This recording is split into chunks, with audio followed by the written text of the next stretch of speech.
She said, "Let's just be friends after 2 years together." I said, "Perfect." Then I treated her. The text message came through at 11:37 p.m. on a Thursday night, just as I was reviewing the security footage from the hidden cameras I'd installed throughout our apartment 6 weeks earlier, the familiar chime making my stomach drop before I even looked at the screen where those 3 dreaded words "we need to talk" glowed in the dark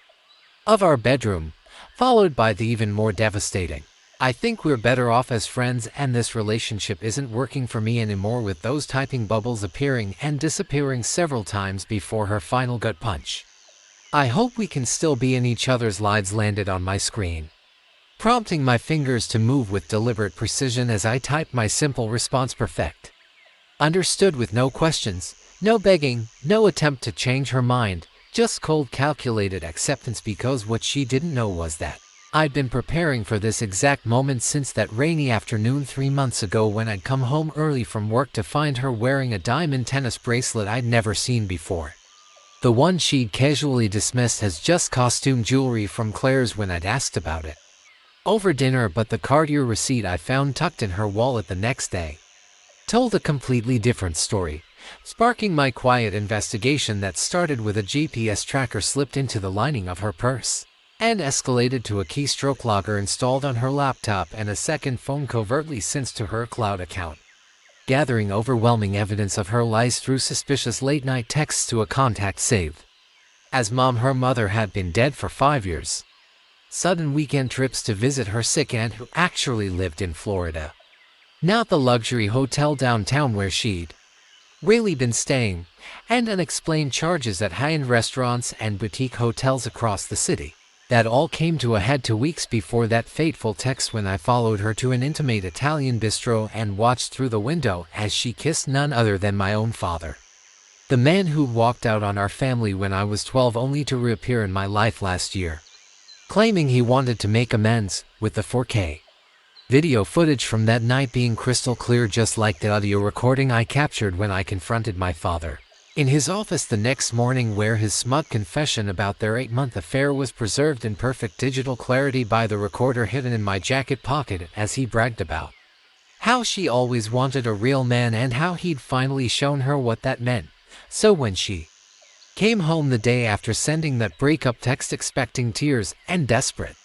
pleas for reconciliation, she found me sitting calmly at our dining table with 2 glasses of bourbon poured and a thick manila folder placed precisely between us, where I simply said I thought we should have this conversation face to face, while watching her eyes dart nervously between me and the folder that she opened with trembling hands to reveal the first photograph of her and my father in our bed, timestamped from just 4 days earlier, prompting me to continue before she could form a coherent sentence by sliding a second, even thicker folder across the table containing printed transcripts of every incriminating text message, copies of every hotel receipt, screenshots of every suspicious transaction, and a detailed timeline of their affair that would make a prosecutor weep with joy as I laid out exactly what would happen next. "You're going to tell all our friends and family that you met someone else. You're going to be out of this apartment by tomorrow evening. And you're never going to contact me or anyone in my life ever again," which made her start to protest, until I simply opened my laptop to show the email I had queued up and ready to send to every member of our extended families, all our mutual friends, her devoutly religious grandparents back in Alabama, and most crucially the board of directors at my father's hedge fund where he'd just been promoted to senior partner, with attached files containing not just evidence of their affair, but financial records proving he'd been embezzling company funds to finance their escapades, leading to the comically rapid packing of her belongings that would have been funny if not for the gravity of the situation, though my revenge was only just beginning, as the next morning I liquidated every asset in our joint accounts funds I'd been quietly moving to offshore holdings for months, and donated the entire $287,000 sum to a nonprofit providing legal support to victims of financial abuse by family members, in her name of course, complete with a glowing press release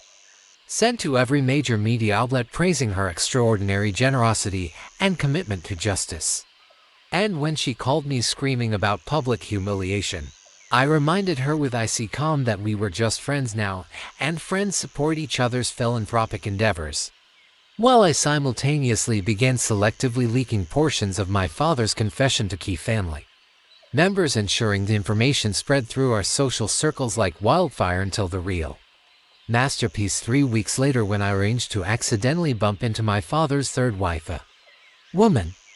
barely older than me, at her favorite Pilates studio where over matcha lattes I casually mentioned how stressed my father had seemed lately with all his business trips before accidentally leaving my tablet unlocked on the table, with a particularly damning email thread between him and my ex prominently displayed, creating spectacular fallout that ended his marriage that same afternoon and imploded his career when the edited financial records found their way to the SEC. While my ex fled to Europe only to discover the anonymous benefactor who'd paid off her student loans had suddenly called in the debt, leaving me to enjoy the single life immensely in the company of my father's now ex-wife, who shared my appreciation for fine whiskey and elaborate revenge schemes, with annual reminders of our friendship sent every anniversary of that text in the form of generous donations in her name to that same legal nonprofit, accompanied by press releases in whatever city she's currently hiding in. All while knowing the final delicious irony that the diamond tennis bracelet she thought was from my father had actually been planted by me after purchasing it from Cartier using her own credit card information as the opening move in a game she never realized we were playing until it was far too late to fold. Proving that when someone tells you they want to be just friends, the most perfect response is showing them exactly what kind of range you're capable of being. Especially when that someone betrays you with your own family, which is when you show them what kind of enemy you can become through carefully orchestrated financial ruin, social annihilation, and psychological warfare that leaves them questioning every relationship they'll ever have while you rebuild your life bigger and better than before, turning their betrayal into your ultimate power move that keeps delivering consequences years later when they least expect it. Like when she thought she'd finally moved on with some British banker, only for him to receive an anonymous package containing select highlights from her past right before their engagement party. Or when my father thought he'd bounced back with a new startup, only for his investors to mysteriously pull out after receiving some very interesting documents about his previous business practices, proving that true revenge isn't a single act but an ongoing campaign that evolves as their lives try to rebuild. With each new achievement they reach, met with perfectly timed reminders of what they lost when they crossed you, creating a legacy of dread that follows them forever while you sit back enjoying the life they thought they were taking from you, only bigger, better, and completely on your terms, with new relationships that flourish precisely because you've removed the toxic people who would have undermined them, building genuine connections with people who appreciate you for who you are rather than what you can give them, all while knowing your ex and your father are out there somewhere, jumping at every notification, questioning every kind gesture, and waiting for the other shoe to drop because they know you're still out there watching, remembering, and perfectly capable of reminding them exactly why they should have never underestimated you in the first place. 6 months after the initial fallout, I received a frantic call from my ex's new roommate in London. "She's having a complete breakdown," the woman whispered. "She keeps screaming about cameras in the vents." I smiled, knowing the tiny listening devices I'd planted in her luggage during our last encounter were still transmitting perfectly. The psychological warfare had entered its second phase. Meanwhile, my father's third divorce settlement left him living in a studio apartment. But the real masterpiece came when I anonymously funded a documentary about financial predators in the hedge fund industry. The filmmakers just happened to focus their first episode on his embezzlement scandal, complete with animated recreations of his affair using the security footage I'd provided. It trended at #1 on YouTube for 3 days straight. The ex's attempt to start a lifestyle blog failed spectacularly when her first sponsored post was flooded with comments from followers asking pointed questions about diamond bracelets and family values, all from accounts I'd been cultivating for months. Her Instagram engagement plummeted by 80% after I leaked her real DMs to several influencer watchdog accounts. I took particular pleasure in sending my brother's ex-fiancée, now my girlfriend, to the same luxury resort in Bali where my ex and father had planned their romantic getaway. We made sure every photo she posted tagged the location and showed her reading a book called How to Spot a Narcissist by the Infinity Pool. When my ex finally scraped together enough money to consult a lawyer about suing me for defamation, she arrived at the firm only to discover the senior partner was the father of a woman my father had heated with years earlier. The meeting lasted exactly 37 seconds before security escorted her out. The Christmas after everything unfolded, I hosted an elaborate party at my new penthouse and made sure the invitations went to every member of both families except two. The photo of all of us toasting with champagne went viral in our hometown after someone accidentally tagged my ex and father in the comments. My girlfriend and I later started a successful couples therapy practice specializing in trust issues and infidelity recovery. The billboard outside our office featured a smiling photo of us with the tagline, "We know.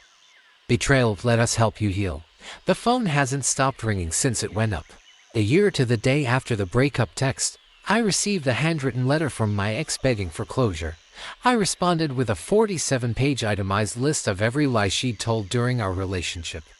complete with timestamps and supporting evidence. I mailed copies to her current boyfriend, her therapist, and the dean of the community college where she was taking night classes. The final stroke came when I purchased the building where my father's struggling new office was located. The eviction notice arrived on the anniversary of my parents' original divorce. He now runs a failing food truck that just happens to park outside my girlfriend's law firm every Tuesday. Through it all, I've maintained meticulous records of every interaction, every legal maneuver, every psychological pressure point.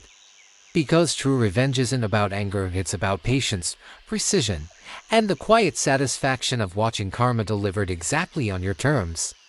And should either of them ever dare to rebuild, I've got 3 backup plans ready to deploy at a moment's notice. After all, we're still technically friends, aren't we?